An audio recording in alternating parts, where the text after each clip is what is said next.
sebelumnya izinkan kelompok kami memperkenalkan diri. Nama saya Ari Maulana dan bersama saya Muhammad Rafi. Saya Muhammad Taki Naziri. Topik ini kami pilih karena dalam dunia wirausaha kemampuan berinovasi saja tidak cukup, dibutuhkan juga strategi pemasaran yang tepat agar produk bisa lebih dikenal, diminati dan juga laku di pasaran. Misalnya wirausahaan adalah proses menciptakan produk baru untuk merebut peluang. Nah, marketing berperan sebagai jembatan agar produk bisa sampai ke tangan pelanggan dan menciptakan nilai yang optimal. Pemasaran wirausaha memiliki ciri khas. Yang pertama, tidak baku, lebih berinovatif, dan seringkali spontan. Inilah yang membuat pendekatan ini cocok bagi UMKM yang punya keterbatasan sumber daya. Sekarang hampir semua pelaku usaha mulai beralih ke pemasaran digital karena punya banyak keunggulan. Yang pertama, pertumbuhan bisnis jadi lebih cepat dibandingkan dengan cara konvensional. Yang kedua, biaya promosi lebih efisien, tapi hasilnya bisa menjangkau pasar yang luas. Ketiga, digital marketing memungkinkan promosi yang tepat sasaran, bisa disesuaikan dengan usia, minat, atau perilaku pengguna media sosial. Berikut adalah jenis-jenis pemasaran.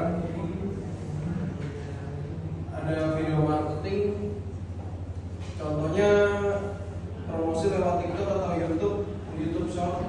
Yang kedua ada affiliate marketing, yaitu kita kerjasama dengan orang lain yang membantu promosi, nanti mereka bisa dapat komisi. Yang ketiga ada media sosial marketing, menggunakan platform seperti Instagram atau Facebook untuk berinteraksi dengan pelanggan. Yang keempat, teknologi inovatif seperti AR atau VR yang memungkinkan pelanggan mencoba produk secara virtual.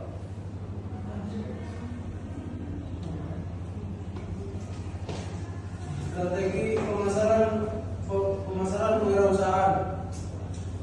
Pemasaran kewirausahaan mengandalkan inovasi, keberanian ambil risiko dan kemampuan melihat peluang pasar. Wirausaha harus terus menyesuaikan strategi dengan tren dan perilaku konsumen, terutama di era digital ini. Fokusnya bukan sekedar menjual, tapi membangun hubungan langsung dengan pelanggan. Contoh penerapan pada UMKM. UMKM di Indonesia itu banyak ya. Ada di Instagram, ada di TikTok Shop, ada di Shopee, dan banyak lagi ya. Jadi sebagai contoh bagi UMKM di Indonesia, menurut data BPS tahun 2024, 87% pelaku UMKM yang beralih ke digital marketing mengalami peningkatan penjualan hingga 30-50%. Jadi strategi konten video pendek, iklan tertarget, dan kerjasama dengan influencer terbukti meningkatkan daya saing produk lokal secara efektif. Selain itu ada juga berbagai inovasi ya yang muncul seperti AI marketing. AI marketing itu menggunakan kecerdasan buatan untuk menganalisis perilaku pelanggan dan mempersonalisasi iklan. Terus ada augmented reality (VR). Pelanggan bisa mencoba produk secara virtual. Terus ada sustainable marketing, mengutamakan produk ramah lingkungan untuk menarik segmen pasar modern. Terus ada juga data driven marketing, pengambilan keputusan berdasarkan data konsumen yang relevan. Ada dampak strategi marketing terhadap pertumbuhan bisnis. Yang pertama, memperluas jangkauan pasar hingga internasional. Yang kedua, meningkatkan loyalitas pelanggan melalui komunikasi digital yang intens. Yang ketiga, menurunkan biaya promosi hingga 40% dibanding pemasaran konvensional. Yang keempat, membantu wirausaha membangun brand awareness dan citra positif. Yang kelima, dengan strategi yang tepat, wirausaha mampu menjadi lebih kompetitif di pasar global. Kesimpulan, jadi kewirausahaan dan pemasaran adalah dua hal yang tidak terpisahkan. Wirausaha modern harus inovatif dalam produk dan strategis dalam dalam pemasaran.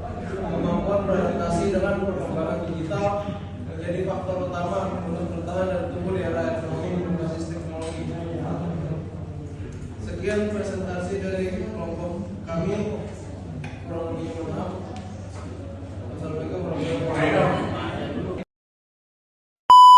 Oke, perkenalkan saya Raden dari kelompok 7. Saya ingin bertanya, ini kan ada pemasaran video tuh. Nah, itu kan pemasaran video itu kan salah satu jenis pemasaran digital yang efektif ya di era sekarang. Cuman kan banyak nih toko-toko online yang sekarang tuh menggunakan AI sebagai pemasaran juga. Nah, apakah penyalahgunaan AI dalam pemasaran, misalnya contoh kayak yang AI Prabowo jual sarung diskon gitu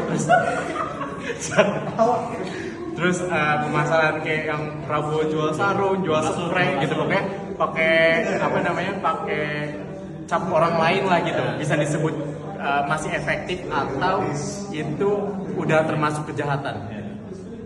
Karena kan di sini yang dinilai itu efektivitas pemasaran digitalnya kan. Gitu.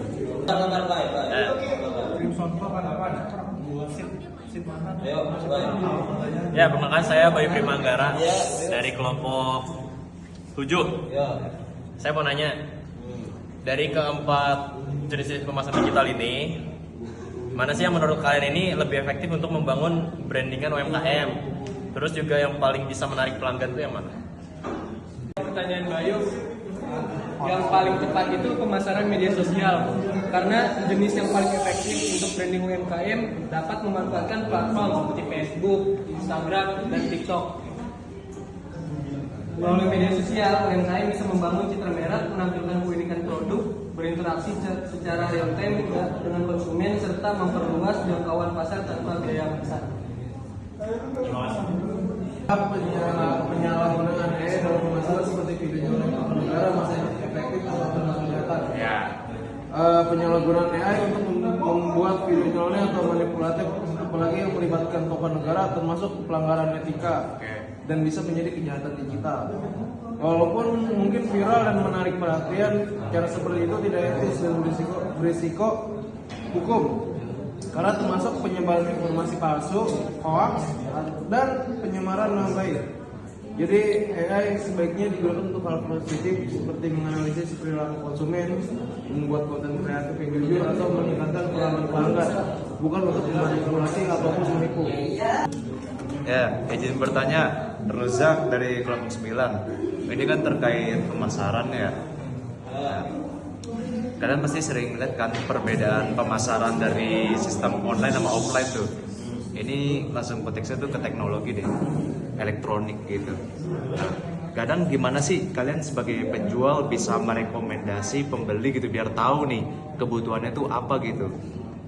Bisa merekomendasi pembeli Apa kebutuhannya dia gitu? sesuai Apa yang dia mau? Nah, kadang kasusnya tuh gini, dari penjual nih, dari apa yang produsen tau ya toko lah, itu ngerekomendasi ini barang tapi nggak tahu budget si pembelinya gitu loh. Jadi gimana cara UMKM ini ngelihat Target pasar yang sesuai gitu. Nah, tapi panjang tuh, nggak cuma targetnya doang tuh, harus tahu juga tuh. Jadi yang beli juga nggak salah nih, kayak tahu budgetnya lah.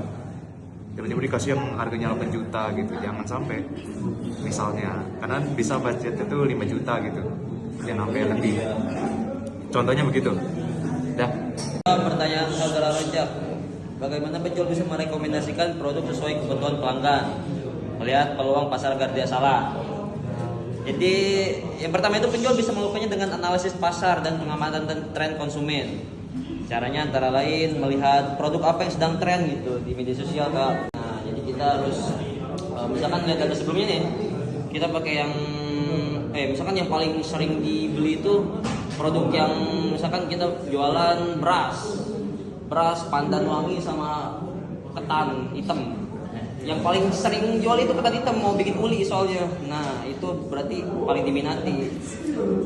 Terus serta memanfaatkan AI marketing tools untuk melihat minat pelanggan secara otomatis. Jadi kita bisa, kan udah canggih nih zaman sekarang. Jadi kita bisa melihat, bisa memanfaatkan AI gitu. Jadi kayak AI, tolong saya gitu. Ini begini. Nah, seperti itu saudara Rojak. Saya Sony dari kelompok 9 izin bertanya, mengapa sih kemampuan komunikasi itu menjadi penting? Mengapa kemampuan komunikasi menjadi keterampilan yang penting bagi seorang wirausahaan dalam memasarkan produk? Tanya Sony, kenapa kemampuan komunikasi penting dalam memasarkan produk? Nah, jadi karena komunikasi adalah jembatan antara penjual dan pelanggan. Jadi tanpa komunikasi yang baik, pesan tentang keunggulan produk tidak akan tersampaikan dengan jelas.